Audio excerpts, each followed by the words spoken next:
Here you have it, folks. ZX10R 2020 SE edition with Marchesini rims. Yep.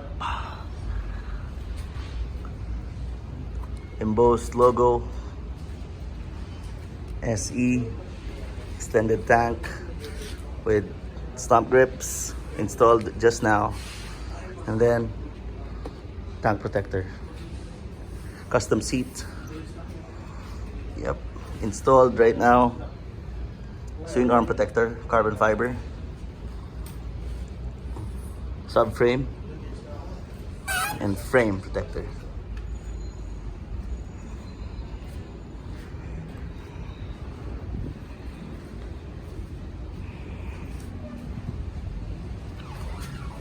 Here you go.